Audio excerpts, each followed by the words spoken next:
c'est une vanne. Alors déjà, pour rebondir sur ce que j'ai entendu avant de rentrer... Non, j'ai vu le prospectus, soirée qu'il retourne en Afrique. Cyril Ferrel, Aurélien, c'était une vanne ou pas? Non, mais avant de commencer, j'aimerais qu'on parte sur une base neutre. Allez-y. Parce que vous êtes parti avec de fausses idées en tête, je pense, en disant que c'était un bar affreux, blablabla. Je veux dire, ça, c'était les vidéos. Est-ce qu'on peut voir les vidéos? Non, non, mais justement, avant de les voir, j'ai accepté exceptionnellement que ces vidéos soient diffusées une dernière fois. Car elles seront diffusées une dernière fois sur TPMP. Car il y a eu de nombreux procès, il y a eu des plaintes qui ont été déposées contre ces vidéos. Jugement a été donné en 2020. Nous en sommes ressortis totalement blanchis. Ces vidéos sont des montages atroces d'une chaîne qatari.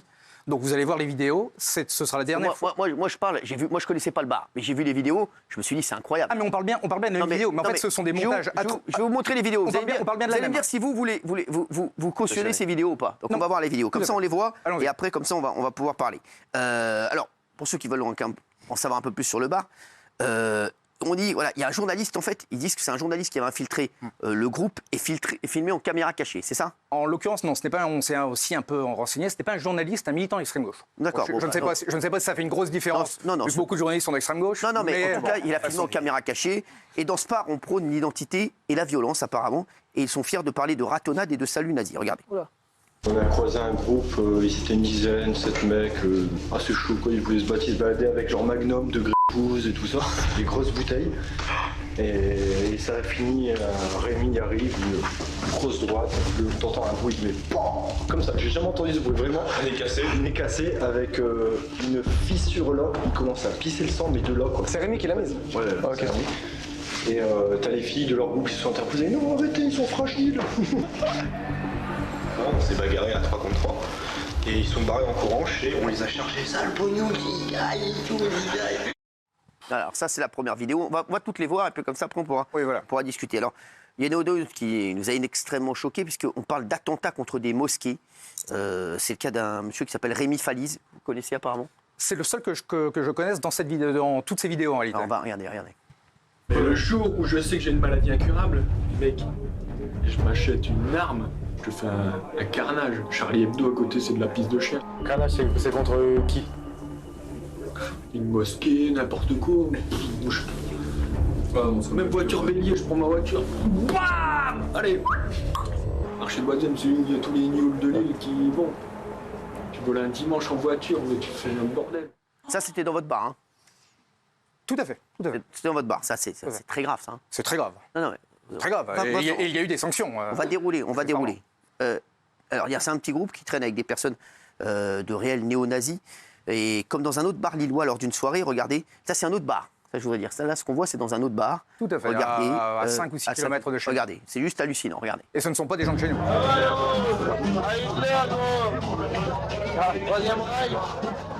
Troisième Reich. Les gars. Allez, génération de pierre de ta mère, les gars. Ordre et discipline. Et à San Pauli, gros, j'ai fait n'importe quoi. Programmé sur les bars. Je suis arrivé avec une barre de fer dans Burger King, j'ai dit alors, ils sont où les antifas? Je me suis pas arrêté par la police. Et malheureusement, donc, le journaliste infiltré a pu constater de ses yeux que la violence était omniprésente dans ce groupe dès lors qu'il croise une personne d'origine étrangère. Regardez. Allez, on y va les enfants! Allez les enfants, on y va! J'ai même plus de poules! La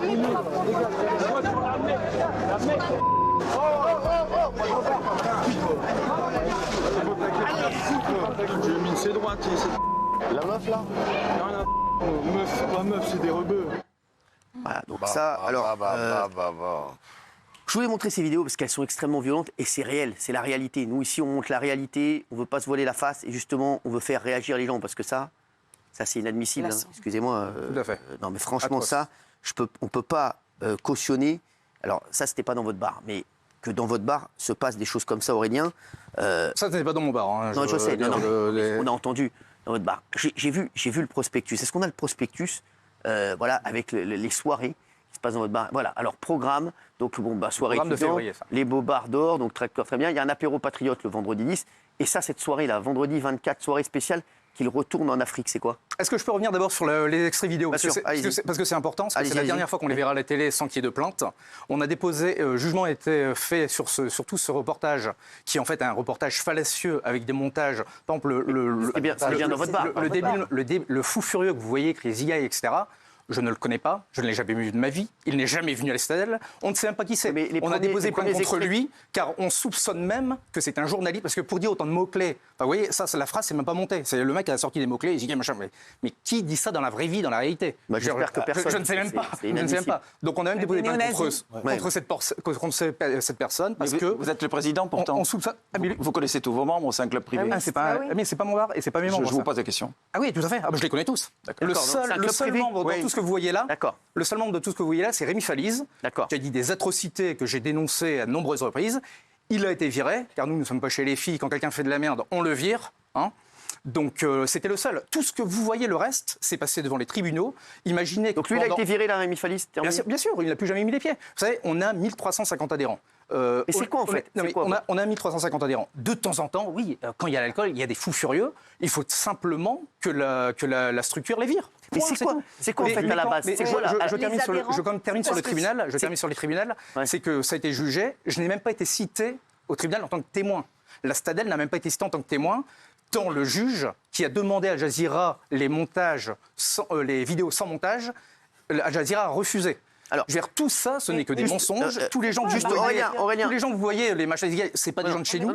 On pense même que c'est des journalistes. Aurélien, juste la Citadelle, qu'est-ce que c'est? Non, mais c'est quoi la Citadelle? La Citadelle, c'est une maison d'identité qui a été créée en 2015. Alors, qu'est-ce que c'est une maison d'identité? Vous allez me dire. Voilà, c'est très bien. C'est un lieu de vie enraciné pour les gens qui refusent la culture globale et l'attaque sur nos identités. Nos identités qui peuvent être, qu'on défend, nous triples, qui peuvent être régionales, donc en l'occurrence flamand, vu qu'on est à Lille, française, donc nationale, et européenne, civilisationnelle. Donc de là, la Citadelle, le bar, on est ouvert que le vendredi, pendant 4 heures environ. 90% des activités de la Citadelle, le bar a été fermé juste le vendredi. En fait, c'est pas un bar, c'est une maison d'identité. C'est un bar stricto sensu, il doit avoir une licence, un ERP, blablabla. Nous, on est une association.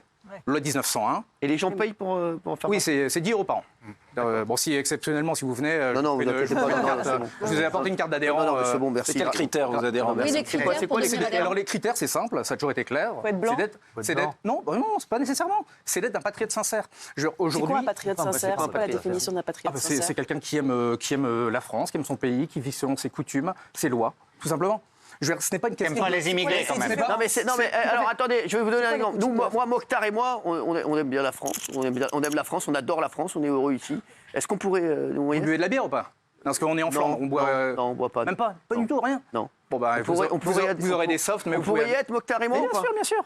Bien sûr. Ouais, mais on se sentirait pas bien, non? C'est simple. Bien sûr que vous en sentez, mais vous vous sentez comme un poisson dans l'eau. Vous êtes sûr? Il y a beaucoup de mixité. Il y a beaucoup de mixité. Il y a beaucoup de gens de différentes religions, différentes couleurs. Non, il n'y en a pas beaucoup. D'accord. Il n'y en a pas beaucoup. Il n'y en a pas du tout, même. Il y en a pour une raison simple. C'est que on va pas se mentir, nous sommes en France, nous sommes un pays de marins, de marchands, des apports extérieurs, donc d'extra-européens, il y en a toujours eu à travers l'histoire. Je veux dire, le nier est grotesque. Je ne l'ai jamais dit, je ne le dirai jamais. Oui, il y a des Français d'origine étrangère. Il n'y a pas des étrangers stricto sensu. Je voudrais revenir sur un truc qui est très important pour moi, c'est ce prospectus-là. Remontrez-moi le prospectus, s'il vous plaît. Merci, rapidement.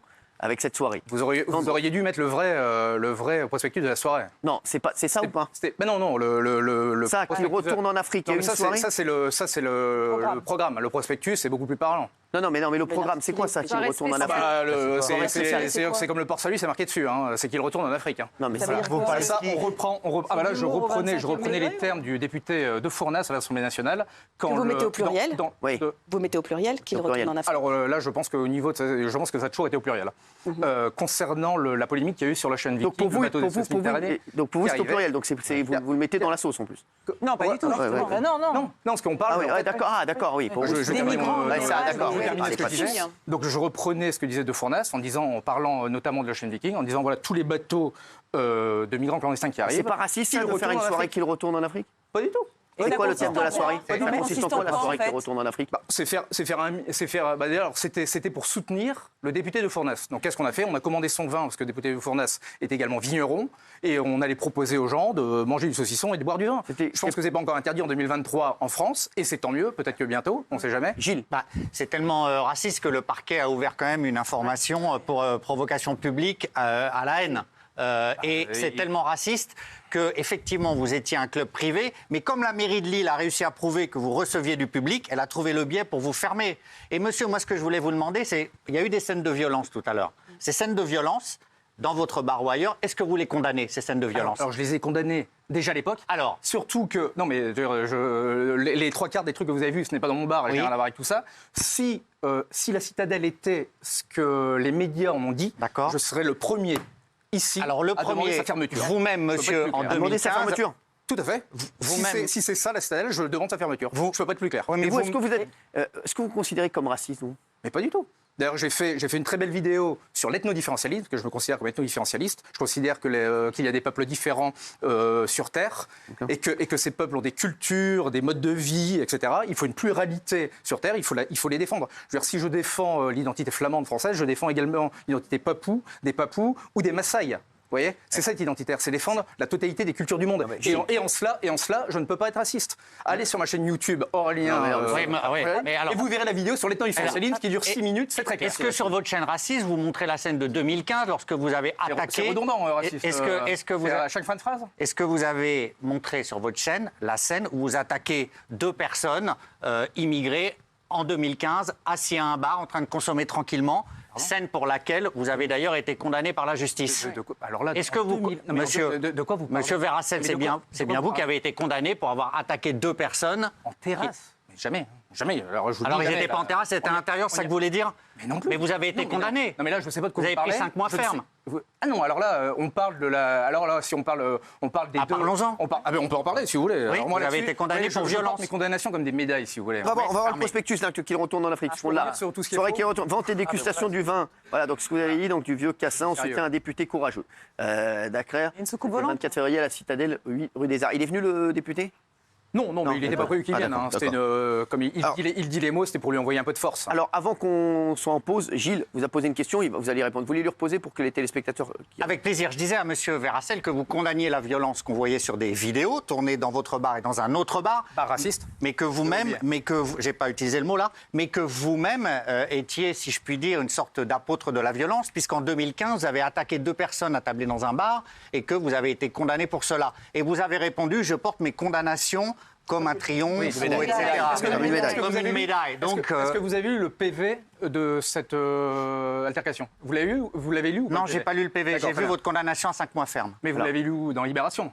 Je suppose que c'est le seul journal que vous lisez. C'est une fake news? Pas du tout, non. C'est pas ça. Racontez-nous alors. J'ai été agressé par 2 racailles dealers place de Strasbourg à Lille à 5h du matin en sortant de boîte. J'étais avec un de mes amis. Ils nous ont dit « ça va les petits PD », je cite. Suite à ça, il y en a un ils sont venus nous attaquer. Et oui, ils ont pris une rouste phénoménale. D'accord. Car dans la France de 2022 à l'époque, oui, mieux vaut faire de la boxe que du tennis. Mon ami et moi faisons de la boxe et ils ont pris une rouste. Et en fait, on n'a pas été jugés pour agression. Ils ont dit, la justice a dit que la réponse était disproportionnée par rapport à l'attaque. Oui, et donc j'étais condamné. Oui. Et vous en êtes je le porte comme une médaille. Si c'était à refaire demain, mais vous êtes fier d'avoir tabassé 2 personnes et d'avoir pris 5 mois ferme. Ils ont pris 2 coups. Une rouste phénoménale, c'est tabassé. 2 coups de KO. Merci. C'est tout. Propre, efficace. Alors, Aurélien Verracel, donc président de la Citadelle. La Citadelle est fermée. Ça y est, terminé. Justement, non. Parce que je voudrais dire bravo à Gérald Darmanin. Gérald, franchement, il bosse, Gérald Darmanin. Il a vu cette soirée, il a interdit la soirée. Comment? Il avait interdit la soirée.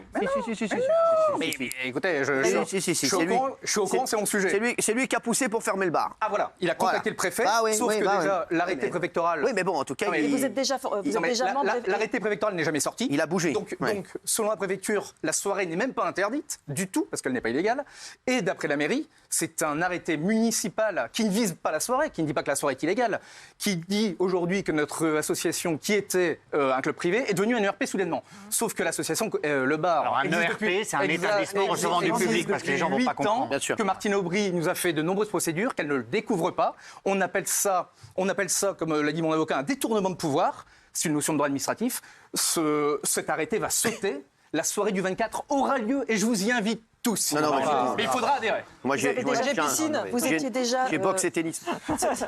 Attends, Aurélien, juste 2 minutes, parce que j'ai un truc important. Dans une interview, vous disiez, pour être dans notre bar, il faut être français, européen, et la base, oui, c'est d'être de race blanche. Bah ça, interview à l'époque iTélé, qui a été totalement coupée, car je n'ai fait à ce moment-là, j'ai cité De Gaulle. Vous êtes victime de tous les journalistes. Simplement qu'on a des moments courts. D'ailleurs, je remercie Cyril de m'inviter, parce que là, je peux m'exprimer un peu plus longuement. Simplement que les journalistes, oui, ils ont 3 minutes, vous faites 1h30 d'interview, c'est pas à vous que je vais apprendre ça. Et bien oui, ils prennent le truc le plus croustillant. Sauf qu'en fait, ces citations, et c'est une citation qui fait partie de la citation de Gaulle par Laffitte, qui dit « Nous sommes avant tout un pays de race blanche, de culture gréco-latine, chrétien, mais... » Oui, il y a également des apports extérieurs, jaunes, noirs, c'est ça qui fait la beauté de la France, c'est son universalité. C'est ça que j'ai dit en totalité. Sauf qu'ils ont retenu que ça. Forcément, quand on coupe, on dit race blanche, ah oui, bah race blanche. Non mais c'est absurde. Donc le public là de TPMP, ça vous plaît? Vous trouvez que c'est complètement bon? Je les connais pas. Je les connais pas. Je les connais pas. Il y a peut-être des mecs de chez les filles, donc je me méfie. Peu importe, il y a tout dans notre public. Il y a toutes les religions, toutes les ethnies. Mais moi, je suis pas pour le discuter avec tout le monde. Je ne suis pas pour le cosmopolitisme. On est d'accord. Je connais des Noirs qui sont des gens fiers de leurs racines, qui vivent. J'ai fait beaucoup de boxe, qui vivent en Afrique, qui sont fiers de leurs racines. Ils peuvent pas vivre en France. Comment? Ils peuvent pas vivre en France. Soyons simples. La France peut intégrer des individus. On ne peut pas intégrer des peuples entiers. Imaginez que, d'après un sondage, 52% des jeunes Africains de 18-24 ans veulent venir en France. Le Nigeria fait plus d'enfants que la totalité de l'Europe réunie. Le Nigeria, c'est 220 millions d'habitants. L'Europe, 450 millions. Mais s'ils viennent tous en France, on les met où? Mais je veux bien, admettons, je suis d'accord avec vous. On les invite tous. On fait venir 1 milliard d'Africains en France. On fait une grosse fête, on va tous se marrer entre copains. Et après, on les met où? Parce que vous, votre projet, c'est quoi? C'est de les mettre qui finissent à la chapelle, dans la colline du Crac? Parce que qu'est-ce qu'on leur propose aussi s'ils viennent? C'est ça aussi la question. S'il vous plaît, juste Delphine, après Benahim. Oui, depuis avant, le mot racisme vous pique les oreilles, mais entre ce que vous faites et le racisme, c'est quoi la différence? Ah ben il n'y en a pas du tout. Moi, je n'ai jamais été condamné. Je n'ai jamais été condamné. Alors, je repose la question parce que comme ça, vous pouvez un peu vous expliquer. Entre ce que vous faites, ce que vous soutenez, ce que vous prônez et le racisme, quelle est la différence? Il faut poser les mots. C'est quoi le racisme pour vous?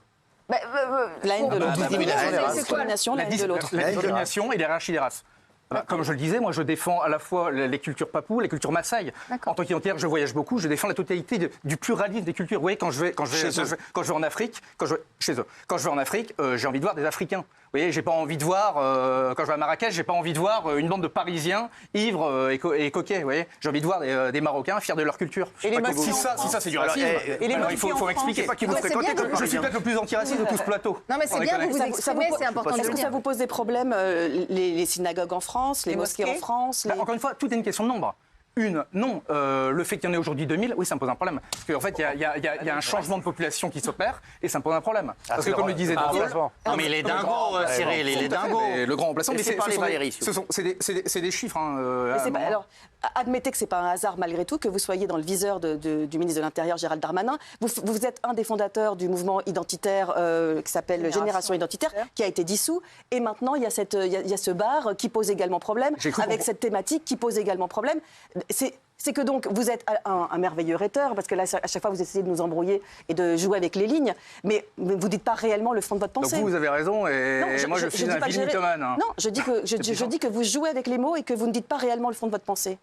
Mais qu'est-ce que vous voulez du fond de ma pensée? Je dis que je défends la totalité des cultures du monde. Et c'est le principe de la citadelle. Alors expliquez-nous ce flyer-là, cette invitation. Regardez, il y a des migrants là-haut, il y a des blacks. Expliquez, monsieur. Qu'il retourne en Afrique, c'est la phrase de De Fournes. C'est-à-dire, il parlait du bateau. C'est un clin d'œil aux députés. Pour moi, les clandestins doivent retourner dans leur pays d'origine. Pas forcément en Afrique d'ailleurs, mais dans leur pays d'origine. Je parle bien des clandestins. Je ne parle pas des Français d'origine étrangère, qui sont eux français. C'est comme si moi je faisais une soirée, si vous êtes tous dans le Fort Boyard. Si vous voulez que les clandestins qui sont là de manière illégale restent en France, c'est votre problème. Mais l'illégalité est de votre côté à vous, pas du mien.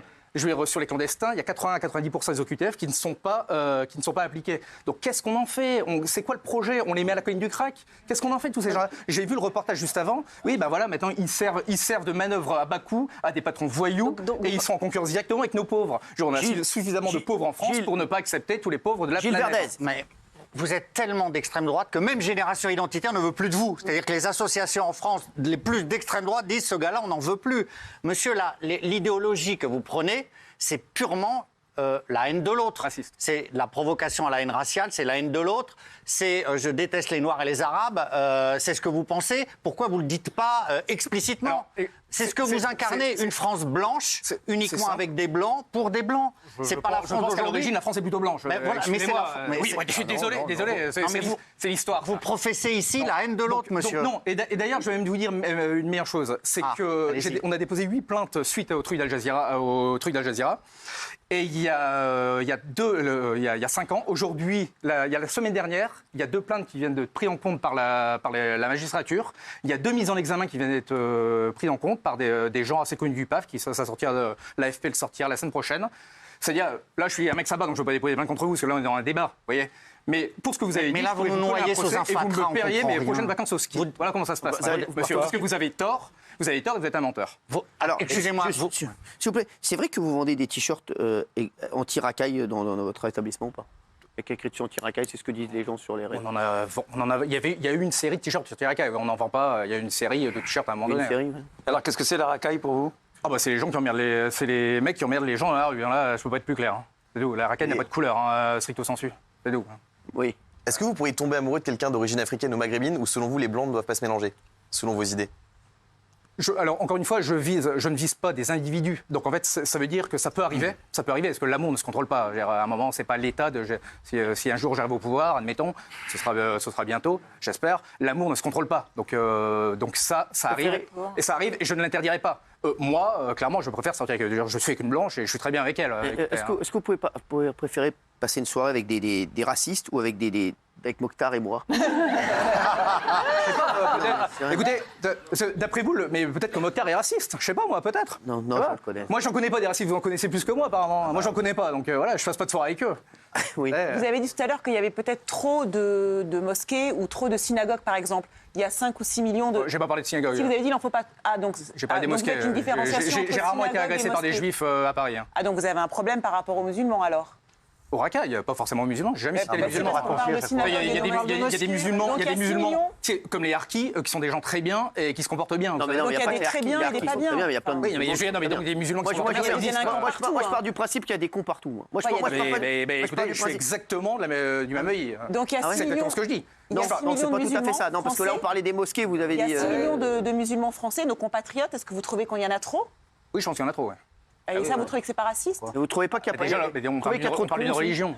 Les Tchétchènes qui sont des blancs caucasiens sont musulmans, c'est du racisme alors qu'ils sont blancs. Vous voulez des quotas, Comment? Vous voulez des quotas? Comment vous voulez? Des quotas d'immigration, ça existe déjà. Donc il faudrait juste qu'ils soient appliqués. Non, mais là, vous dites quotas de musulmans. En fait, il n'y a pas assez. On nous dit toujours qu'il n'y a pas assez de mosquées. Mais non, c'est simplement qu'il y a trop de musulmans. Oui, il y a trop de musulmans en France. Et alors, on fait quoi avec les Français musulmans? Ça veut dire quoi, ça? Ça veut dire ils sont français pardonnez-moi, mais ça veut dire moi, en fait. Si on va au bout de votre raisonnement, puisque vous dites qu'il y a trop de musulmans en France, allez au bout de votre raisonnement, qu'est-ce que ça veut dire? Ça veut dire que qu'est-ce que vous voulez faire des musulmans qui sont en France? Des Français, des musulmans français, des citoyens français de religion musulmane. Ils sont des citoyens français avant tout. Ils sont français et ils restent en France. Oui, mais vous dites qu'il y en a trop. Je parle depuis tout à l'heure, j'en ai parlé, mais je parle bien des clandestins. C'est-à-dire des gens qui n'ont rien à faire sur notre territoire, qui seront visés à un moment donné par une OQTF qui ne sera pas appliquée. Je ne parle que de ça. Des 6 millions de compatriotes. D'accord. Je ne parle pas des Français. Les Français sont français, si vous voulez. À un moment, la loi, c'est la loi. Vous savez, je suis légaliste, moi. Donc les 6 millions de Français... Moi, les mecs que j'ai vus là, les mecs sur les vidéos, c'est des voyous. 6 millions de Français de religion musulmane, vous êtes très contents qu'ils soient avec nous. Je suis pas du tout content qu'ils soient avec nous. Ah, voilà. Mais ils sont... Je pense... Le problème, c'est qu'à un moment... C'est le poids de la démographie du poids des musulmans qui va comme au Kosovo, à un moment, faire bascule, tout simplement. Donc moi, ce que je veux, c'est qu'ils retournent chez eux en paix pour vivre leur religion. Oui, ils sont certes.